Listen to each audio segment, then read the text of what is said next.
A little one. Oh, it's almost a keeper. That's a breakfast-sized bass, huh?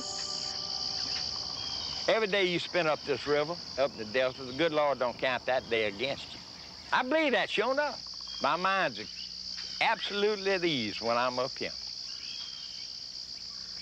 So naturally, the less worries you got, the longer you're gonna live. Ain't that right?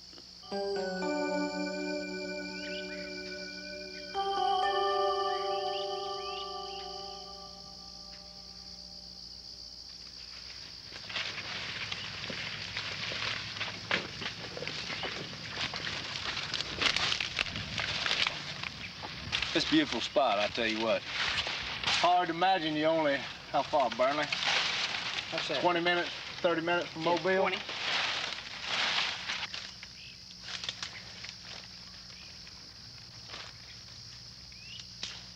I had a good friend who fished with me and hunted with me when we were growing up, just like two boys, I guess. But I grew up fishing in those little freshwater swamp places and lakes, the dead lakes up there.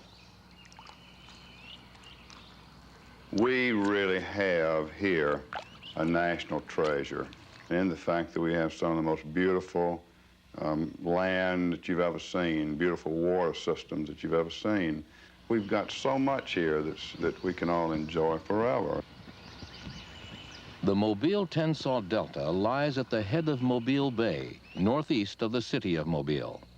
It is some 40 miles long and 10 miles wide. With 5 major rivers flowing into it, the Delta is the second largest drainage basin within the United States. 20% of all the nation's fresh water flows through its 250,000 acres of swamps, marshes, and bottomland hardwood forests. With its rich organic matter and soils extending to depths of 70 feet, the Delta filters and purifies the water flowing through it and acts as a buffer by storing floodwaters like a giant sponge. It is valuable habitat for 250 species of birds, 234 species of fish, and 37 species of endangered plants and animals. Ever since prehistoric time, people have depended on the Delta's rich resources. Between 95 and 98% of our commercial seafood depend on the estuary for at least part of their life cycle. The Delta provides the basis for the food web. And so many of these, both invertebrate and vertebrate species that we depend on for our multi-million-dollar seafood industry, basically start out in one way or another with the Delta.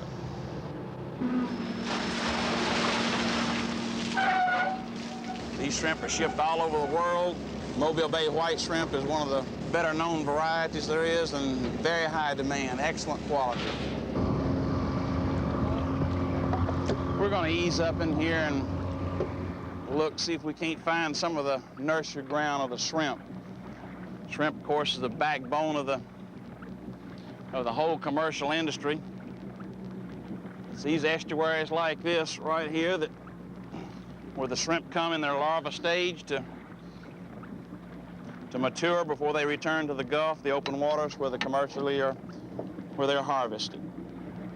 That's a nice medium-sized shrimp hiding in the grass here, trying to keep away from all the specks and reds that eat him up. For years, even the commercial industry kind of took this area for granted.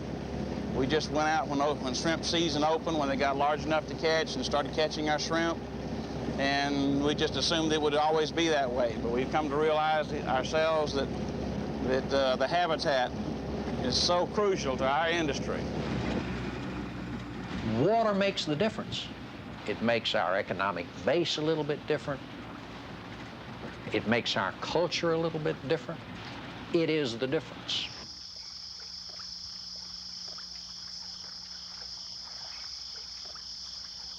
Call crab, Charlotte.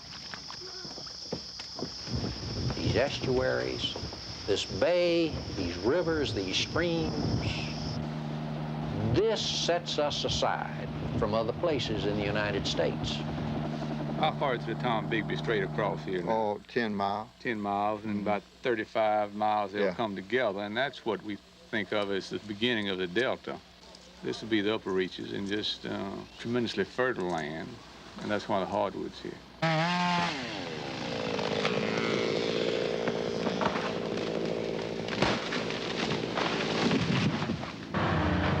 Forestry in Alabama is the #1 manufacturing industry in the state.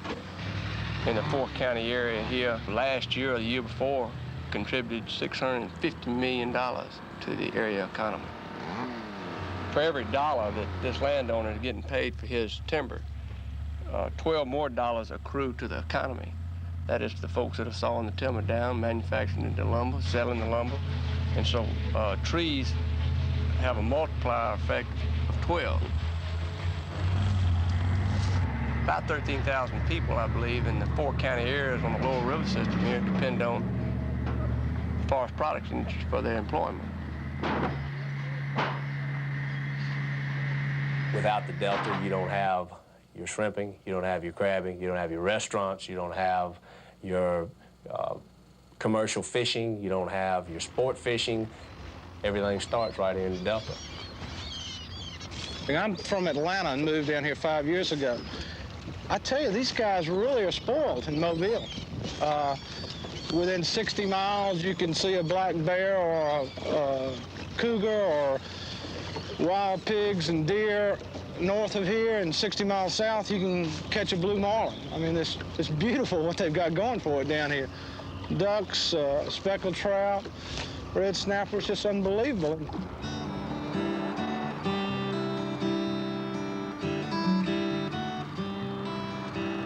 Not too many places you can come out and enjoy a sport like this, you know. I fish the Delta, I fish all the rivers, and every chance I get, I have to work every now and then to tackle shop. But I was, like today, I went to Mobile, but the main reason for it, I wanted to see how the water looked on the causeway. That's a nice fishing guy. Yep, it's a dream come true if it'll only remain the same.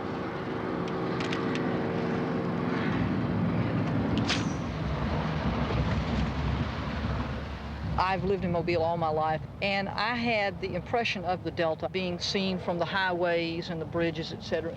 It's massive, it's expansive, and you don't usually see much of anything other than the natural. But you go up into the Delta and you putz around in a small boat or something, and it becomes a little overwhelming, the types of activities that are going on and have been going on over time, and that cumulatively, little by little, are eating into the Delta. It is not a vast, pristine, undisturbed environment. It has been being utilized, it has been being used up, and that really has come home to me recently, that it's not as durable and is not as large a resource as I thought it was. It just seems that we are nickel and diming the resource to death, and small parceling this out of existence and small parceling that out of existence without any foresight as to the cumulative consequences of what we're doing. Talk about money and water, money and water. I think Mobile will, before the turn of the century, be the largest city in the state of Alabama. Money and water. I think we're bound to have good growth with the Tennessee-Tom Bigby waterway opening, with discovery of gas and oil in the bay and all the other things we have going for us. We're bound to have considerable growth. Money and water can both be found, seeking that lowest common ground. People on every side of town are drinking those liquid assets down. Mobile's coming back. You can see and hear, and just about every block has got something going on right now in terms of rebuilding, renovation, and so forth. I think there's a lot of very large amount of expectation that there'll be a large amount of growth as a result of the Tim-Tom. We're counting on it. I think they need a plan for, on the big scale. they need to be optimistic that Mobile is really going to get big. The long-range plans of like, what is the cumulative effect of all this, I don't think anyone's really sat down and put the pencil to it. It's a little hodgepodge of something here. They permit this activity, they permit the next activity here, and then the cumulative effect is no one's ever added all these things up to actually just see what the ultimate effect is. And I think someone needs to do some studying on this. Who? I don't know. That's the thing. There's no one really in charge. It's just a bunch of agencies that are permitting this and okaying this or denying this action and this and that. And I don't think that anyone as a planning committee has ever sat down and looked at the entire scope of the matter. If the problem isn't a crisis, very few people see it as a problem. And until it becomes a crisis and you're acting when it's past due, then no one is really concerned. Could this growth have an impact on Delta wetlands? I don't really know much about that. I really don't know. I don't have many thoughts on that subject. I don't know that much about all that stuff. I really don't know that much about it, though, to tell you the truth. I'm not that well informed about it. The government now controls that, and I hope they do. But, you know, so I guess you'd have to see what you want more, the economy or the environment. Traditionally, many people have felt that you either have to choose between growth and development on the one hand or environmental quality on the other. They feel that the two are mutually exclusive. I think they're interdependent. I think one depends upon the other.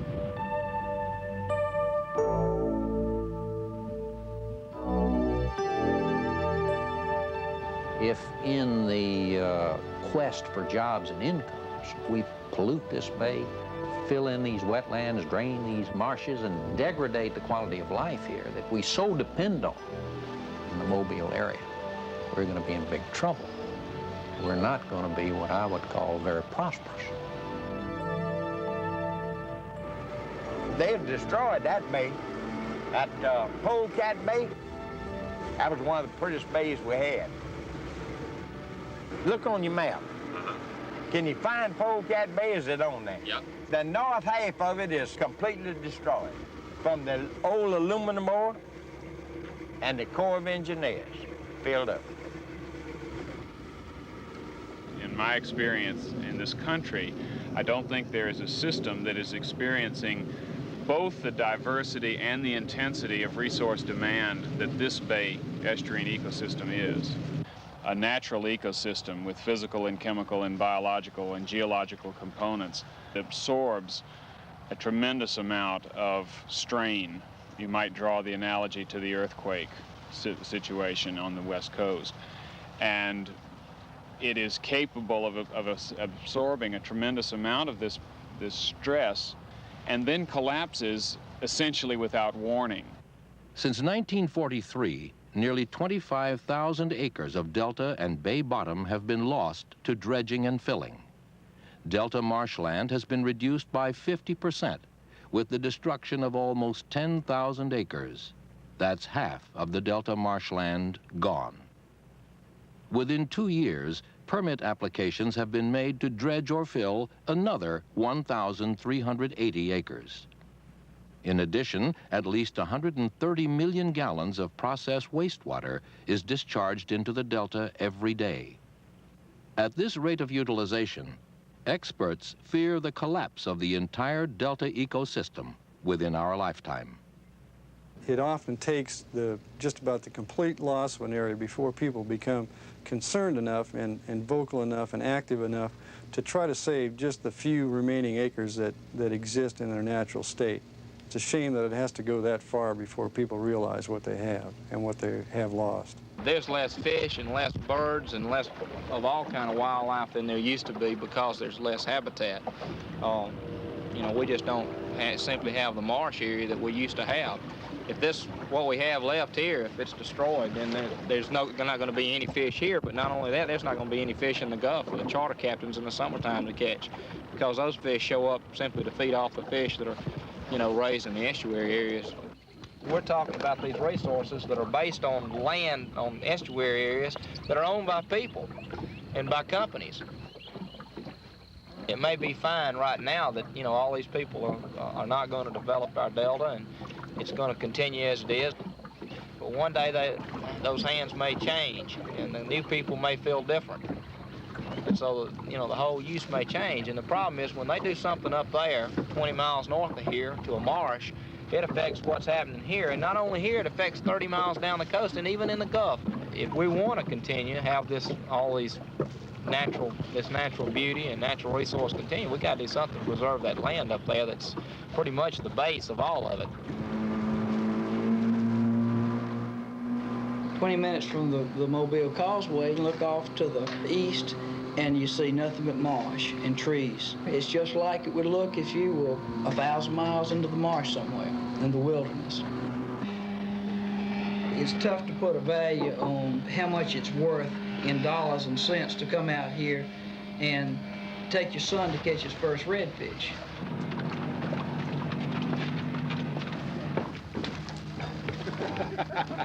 I'm a laid-back user. I don't catch many fish, but I just come up here and drink the beer and goof off. I let my leader here take me to the duck blind and fix it up and make me do some work. What kind of fish is that? Redfish, baby. Supper ready? It's a way to get your peace of mind back from running around the city and doing what you have to do every day of your life to survive.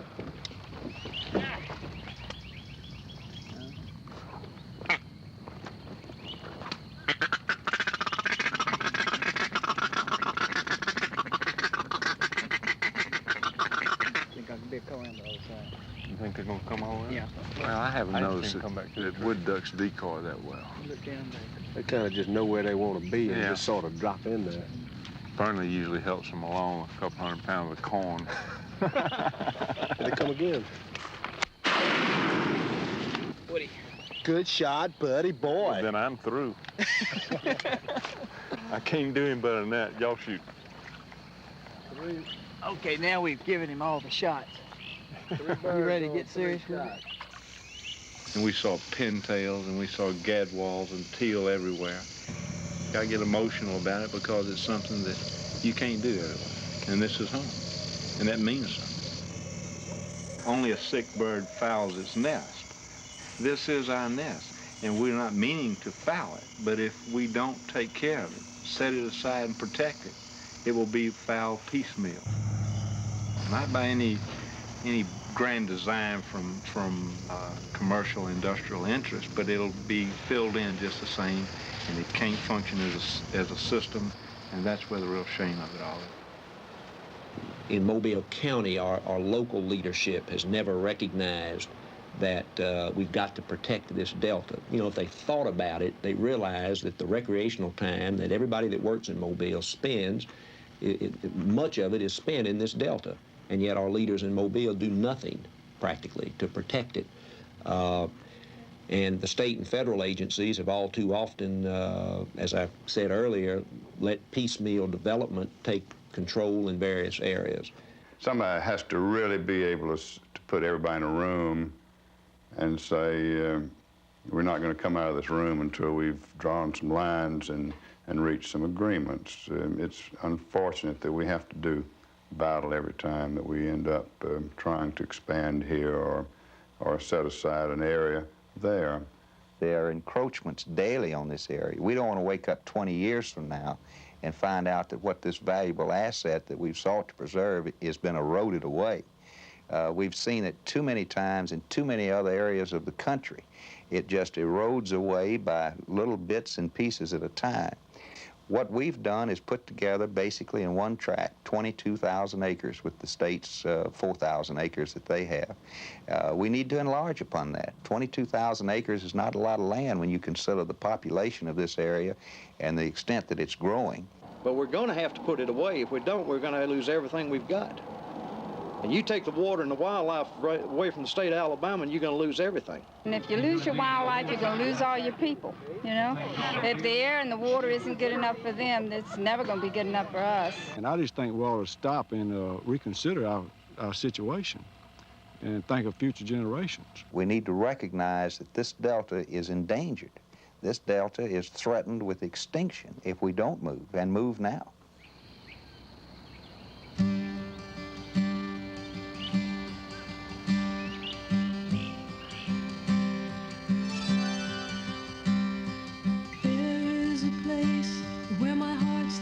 Child, where the morning has wings and the world is still wild, take me there.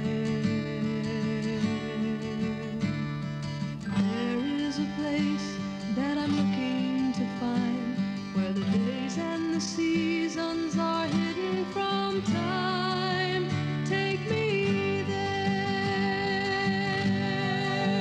Take me there, where the wild is worth saving, where the wind sings my name like a song. Take me there, where my heart can find freedom. Take me where love has been all along.